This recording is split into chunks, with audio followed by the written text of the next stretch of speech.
For years, the world asked, who else was on the island, who knew, and who protected him? We thought we knew the story of Jeffrey Epstein. We thought the death of the financier in a Manhattan jail cell was the end of the chapter. We were wrong.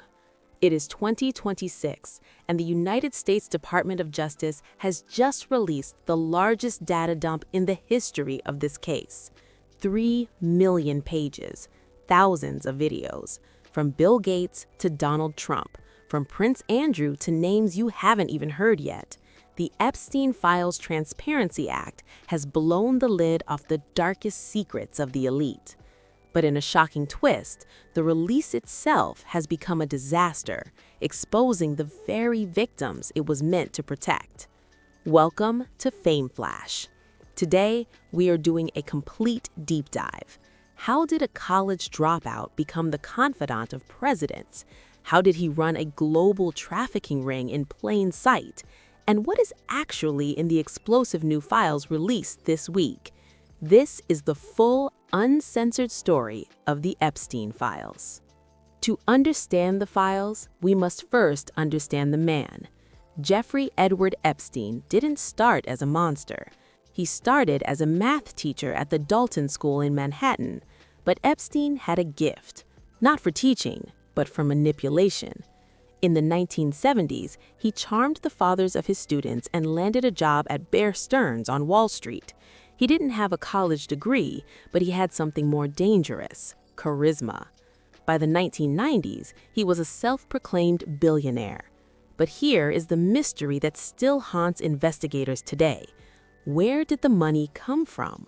He managed money for billionaires like Les Wexner, the owner of Victoria's Secret. He bought the largest private home in Manhattan. He bought a private island in the U.S. Virgin Islands, Little St. James. He curated a circle of friends that included scientists, politicians, royals, and movie stars. He built a facade of respectability. He was the financial wizard. But behind the mansion doors, he was building something else: a trap. A predator rarely works alone, and Epstein had the ultimate partner. Enter Ghislaine Maxwell. The daughter of a media tycoon, she was the socialite who opened the doors to high society for Epstein. But prosecutors say she was much more than a girlfriend. She was the madam. The system they built was terrifyingly simple. They would target young girls, some as young as 14. They would approach them near schools, in malls, or in parks in Palm Beach, Florida. The pitch was always the same: come give a massage, make some quick cash. But once inside Epstein's home, the trap snapped shut. It was a pyramid scheme of abuse. Epstein would pay these girls extra if they brought their friends. He turned victims into recruiters. For years, this happened in plain sight. Private jets, known as the Lolita Express, flew these young women between New York, New Mexico, Paris, and the island. The powerful men in his circle saw the girls. They flew on the planes. But for decades, nobody said a word. In 2005, the police in Palm Beach finally started listening. Parents were calling. A brave police chief decided to raid Epstein's home. They found evidence. They found photos. They had him cold. Epstein should have gone to prison for life in 2008, but he didn't.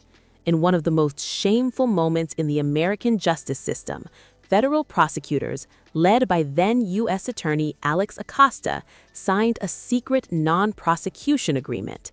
It was called the Sweetheart Deal. Epstein pled guilty to a minor state charge. He served just 13 months. And the craziest part? He was allowed to leave jail 12 hours a day, 6 days a week to go to his office. He was a registered sex offender, yet he was still attending parties, still making money, and still connecting with the world's elite. The message was clear: if you are rich enough, the laws don't apply to you. But the victims never forgot. Fast forward to 2019. The world had changed. The hashtag #MeToo movement was in swing. An investigative journalist named Julie K. Brown at the Miami Herald refused to let the story die. She tracked down the victims from 2008 and gave them a voice. Her reporting forced the FBI's hand. In July 2019, Jeffrey Epstein was arrested again. This time, there would be no sweetheart deal. He was facing 45 years in prison. He was locked up in the Metropolitan Correctional Center in New York, one of the most secure jails in America. He was supposed to go to trial. He was supposed to name names.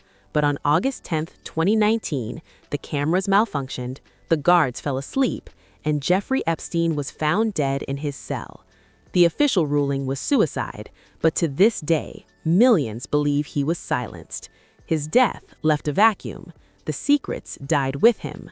Or so we thought. That brings us to today, February 2026. Under the Epstein Files Transparency Act, the government has released a massive trove of evidence. We're talking about 3 million pages. So, what is in them?